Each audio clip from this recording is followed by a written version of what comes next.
Hello, bookworms. Welcome back to the Bonified Bookworm. I'm your host, Rachel, and if you're here to read along with me and improve your English. So by the time this episode posts, it's going to be Independence Day. I'm not going to say 4th of July because this is YouTube and everybody has a 4th of July. You're only going to know what I mean by 4th of July if you're like a USA citizen. So a United States of America citizen. Otherwise, you're going to be like, so what? It's the 4th of July. So it is Independence Day for us when this posts. I went to the gym and tried to just touch myself up a little bit so that we could get this recorded and run through this particular book. I'm not going to do any reviews because I felt like I talked too long in the beginning of the last video, so we'll just jump right into the book. Again, it is Touching the Void by Joe Simpson. And when we left off, Joe was still struggling to try to get back to base camp, and it switched in the middle of the chapter to Simon's point of view, and he is still thinking about Joe, and you know, he's like grateful to be alive, but then he thinks about what he did, and you know, he's kind of struggling with that, obviously. So we're gonna pick back up on page 150, and yeah, it's like the third paragraph if you're reading along in this particular version of this book. I walked back to Richard and hunkered down beside him in a black, despairing mood. He silently handed me a cup of tea and a bowl of milky porridge. I ate quickly and tasted little.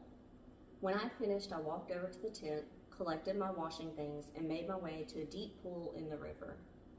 I stripped off and stepped into the freezing water, dipping myself hurriedly under and gasping as the cold took my breath away. The sun dried me and warmed my back as I shaved. I spent a long time by the pool, cleaning my clothes and picking at the sunburn on my face.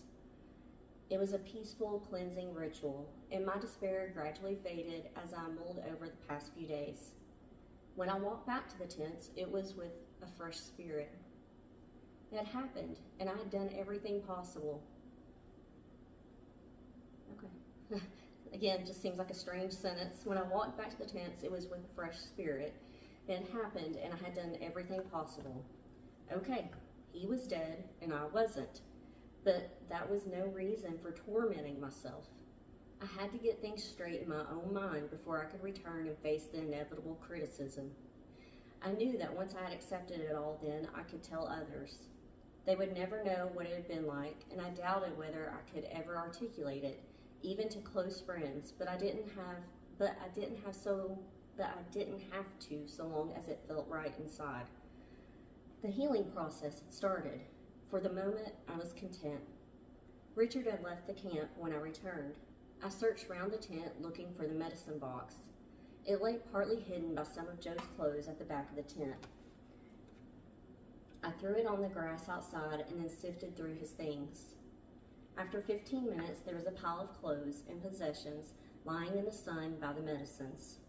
I sat beside them, opened the medicine kit, and began systematically to douse myself.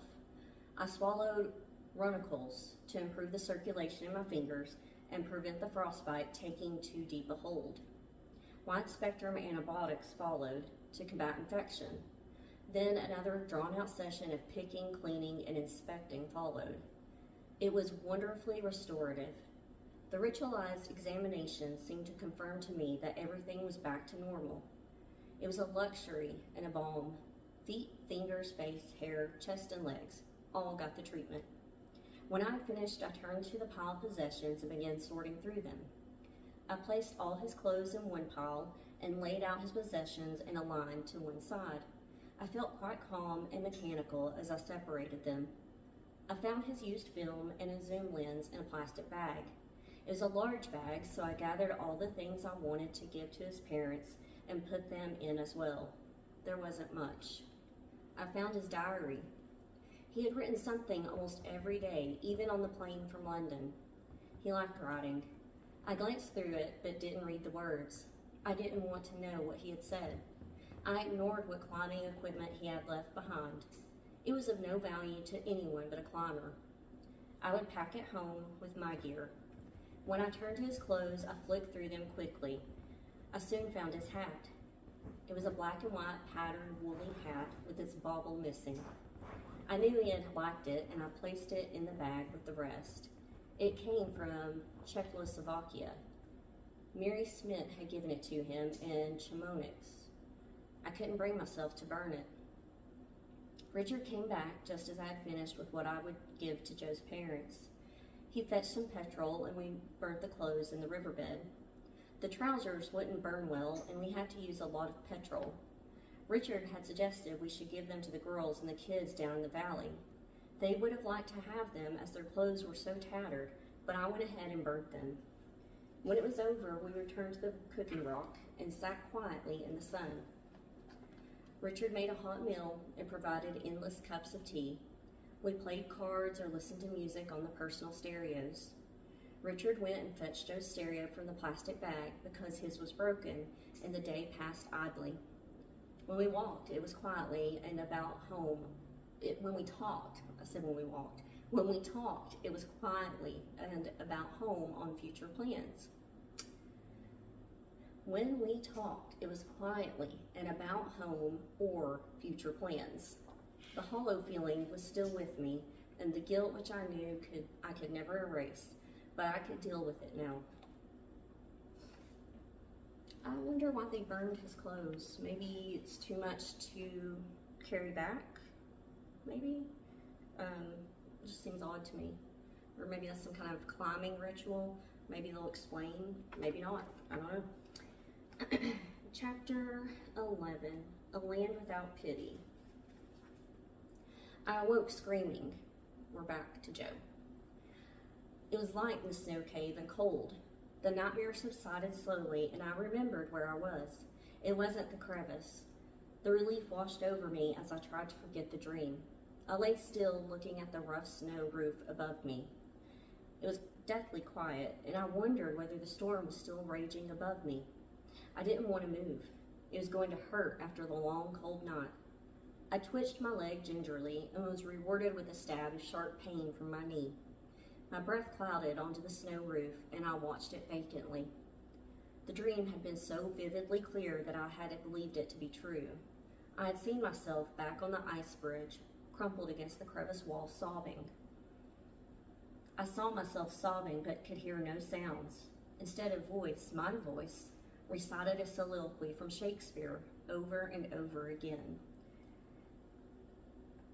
But to die and go we know not where, to lie in cold obstruction and to rot, this sensible warm motion to become a kneaded clod. I was awake now and knew exactly where I was, but the words still echoed in my head, and I remembered where I had learned them. 10 years ago, I had recited those words in just the same parrot fashion over and over again. I had said them aloud in my room, trying to memorize them word perfectly for the O-level literature exam in the morning. I was astounded. I hadn't read the lines since that time, and yet now I could remember every word. And the delighted spirit, to bathe in fiery floods or to reside in thrilling region of thick-ribbed ice, to be imprisoned in the viewless winds and blown with restless violence round about the pendant world. I felt delighted and muttered the words to the silent snows around me, listening to the odd acoustics of the cave. I chuckled to myself and began again when I could remember no further. I forgot how frightening it had all sounded in the dream as I became more adventurous and bellowed the words out in my best Lawrence Oliver voice, all the time lying flat on my back in my sleeping bag with my nose protruding from the hood. Or to be worse than worst, of those that lawless and uncertain thought, imagine howling, 'tis too horrible. The weariest and most loath worldly life, that age, ache, penury, and imprisonment can lay on nature is a paradise to what we fear of death. When at last I tired of the game, the silence was overwhelming. My boisterous mood vanished, and I felt despairingly lonely and silly. I thought of what the words meant and of the dream, and was close to tears. My feet had been buried by drifting snow, and I yelled at the burning stabs in my knee when I tried to kick them free. While I struggled to roll the wet, clinging sleeping bag back over my lower legs, I accidentally broke a hole in the cave roof. Bright sunshine suddenly burnt away the snow shadows in the cave, and I knew at once that the storm was over. I reached for my axe and swept away the rest of the roof. It was going to be a hot day. The sun rapidly melted away the cold night shivers, and I sat in the hole that was left of the cave, gazing around me. At my feet, a slope ran down to an old snow-filled crevice. I was facing the moraines, but I couldn't see them from the glacier. Everything was white and alarmingly smooth. The storm had made a good job of covering the footprints I had been following the previous night, for as far as I could see, the surface of the glacier undulated away in unblemished waves of fresh snow. As I slowly packed the bag into my sack and fumbled to roll up my karamat with numb fingers, I realized how desperately thirsty I was. If it had been bad yesterday, I couldn't imagine what it would be like today. I tried to think where the nearest flowing water might be. I could remember seeing water only at Ball Alley, and that was miles away. I would be lucky to reach it today. As soon as the thought struck me, I was shocked to see how planned everything had become. I couldn't remember consciously deciding how long it would take to get to camp, yet there was no doubt that I had done so, for I'd already dismissed any hope of reaching Ball Alley. Strange things seemed to be going on in my head. I had no clear memory of a sequence of events on the previous day. Vague snatches of unconnected memories came to me. The hollow floor in the crevice and the sunbeam, an avalanche blast in the storm, falling down the slope, falling down the slope where I now snow-holed in that obscene ice cliff. But where had the rest of the day gone? Was this due to lack of food and water? How many days had I been without them? 3 days? No. 2 days. And 3 nights? God almighty, the thought appalled me.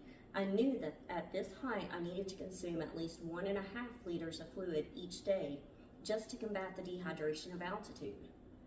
I was running on empty. Food did not worry me. I wasn't hungry, and although I must have burned up a huge amount of energy, I still felt that I had reserves. But the way my tongue felt thick and coated and kept sticking to my palate frightened me. The smell of water and the sun-heated snow surrounding me drove me close to panic. Eating snow quenched the dryness in my mouth for a short time, but I dared not think what was happening inside.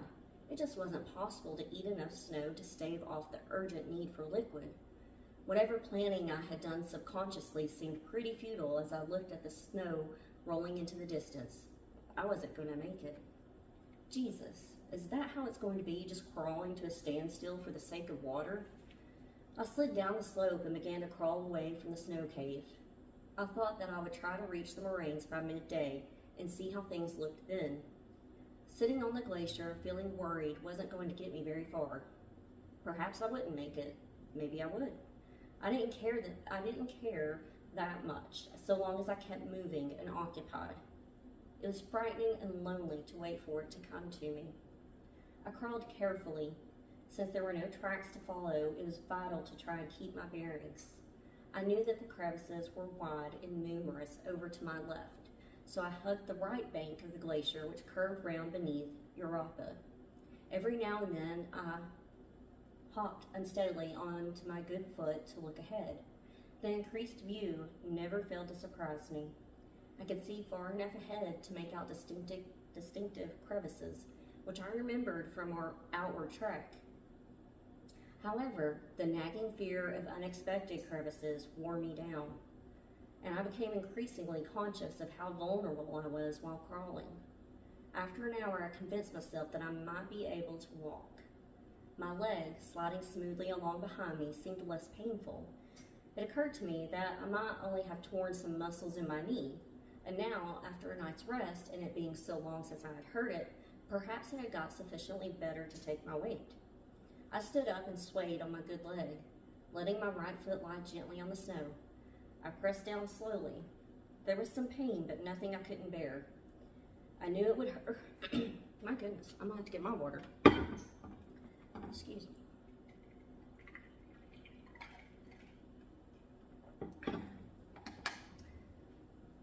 I pressed down slowly. There was some pain, but nothing I couldn't bear. I knew it would hurt, but with a bit of determination, I reckoned I could keep walking through it. I braced myself and stepped forward onto my right leg. There was a twisting slip inside the joint, and bones grated sickeningly. I lay face down in the snow, unsure whether I had passed out or not. Nausea threatened to swamp up my throat, making me gasp and retch. Agony boiled from my knee, and I sobbed and cursed at my stupidity. It felt as if I had broken it all over again. The cold bite of the snow on my face cleared the dizziness. I sat up and ate some snow to wash away the bitter sting of bile in my mouth, and then sat slumped forward. When I had stood up, the first series of crevices running down to the moraines had been visible 100 yards ahead. As I couldn't walk, I would be forced to crawl through the broken section, unable to see far enough ahead to be sure of taking the correct line. Now that I considered it, I wasn't certain of the line anyway.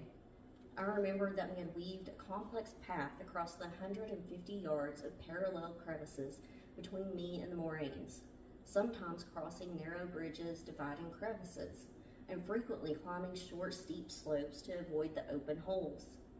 I doubted that I would be able to control a crawling descent of these obstacles. I lay back on my rucksack and stared at the sky. My instinct screamed out against attempting the crossing, but my brain could find no alternatives. I ate snow mechanically and drifted into daydreams, abdicating from the inevitable decision to move. There were no clouds to look at, no birds flying by. Yet I still lay there, eyes open but unseeing, and thought of anything but where I was. I awoke with a start. "Get moving, don't lie there, stop dozing, move!" The voice came through the wandering idle thoughts of pop song lyrics, faces from the past and fantasies of empty value. I set off crawling, trying to force the pace to salve my guilty conscience. I gave no further thought to what the crevices might hold for me. With frequent stops to stand and check the route, I slowly entered the crevice zone. Dips in the smooth snow made me veer anxiously from side to side, and when I turned to look back, my sloth tracks meandered crazily in loops and zigzags back to the smooth surface on which I had slept. As in a maze, I thought at first that I knew where I was going. At last, I realized I was hopelessly lost. The splits in the ice became more contorted and numerous until I stood up and stared at a broken mess of fissures and covered hollows. It was impossible to judge where I was in relation to the vague map in my mind. I would recognize a crevice, then look again and see that I was mistaken. Each one changed shape when I glanced at it a second time, and my head was swimming with the effort of concentration. A mounting horror of falling into a crevice forced me into frantic guessing at the best path through the maze. The harder I tried, the worse my position became, until hysteria threatened to overwhelm me. Which way? Which way? Over there? And there I would crawl, only to find myself dead-ended by another menacing fissure. Time seemed to slow as I crawled back and forth. I crossed and recrossed my tracks, forgot what I had already seen until I looked at a taunting gap in front of my face once again. I fought the temptation to jump the smaller crevices, narrow gaps which normally I would have jumped unhesitatingly, but dared not risk leaping off one leg. Even if I cleared the gap, I might slide uncontrollably into the parallel yawning slit immediately ahead. In a state of nervous exhaustion, I collapsed on a narrow bridge of snow between two crevices. I lay on my side looking bleakly at the narrowing bridge stretching away from me. There was something familiar about the bridge, yet I couldn't recall what it was. I collapsed in despair when I saw that the bridge narrowed, convinced that once again I would have to retreat. I had already approached this bridge several times before, but now I thought there was something significant about it. On the previous occasions, I hadn't dared attempt to stand on the narrow strip of snow for fear of the open holes on either side. I sat up and searched intently for some remembered landmark in the snows ahead. The bridge appeared to curl to the left and drop away. I would be certain that the building excitement within me was justified only if I stood up. Using my axe, I tentatively straightened up, swaying alarmingly and feeling very unsteady. Beyond the bridge, I saw the dark outline of a boulder on a flat snow slope. It was the beginning of the moorings. I dropped back to the bridge and crawled carefully to its narrowest point, the curl to the left to the snow-covered moorings. There were no more crevices. I sat with my back against a large yellow rock, staring at my tracks coming down off the glacier. They weaved crazily through the broken ice as if some giant bird had been hopping around feeding on the snow. I felt utterly drained. It suddenly struck me as funny that I should have taken such a daft route through the crevices now that I could see clearly the obvious line. Let's see, we're going to stop on page 159. I can't believe he tried to stand up on his leg. it's definitely broke, but I guess maybe in his haze of pain and thoughts and hunger and exhaustion and thirst, maybe he forgot that he really did break it. It wasn't just a muscle tear, but it looks like obviously he makes it. He wrote this book, but still, it's just like, how? I'm amazed that he even made it out, especially with the snowstorm, because while he was describing that, I kept thinking, even if you had a map, it would be difficult to navigate because then snow's going to come and it's going to change the landscape, or it's going to melt, during the day. So, yeah, these people are nuts, these climbers. But anyway, if you're in the USA, I hope you have a great, safe, happy, and safe 4th of July, Independence Day. And if you're not, then I hope you have a great 4th of July anyway. Have a great week or day, wherever you are. See you next time. Bye.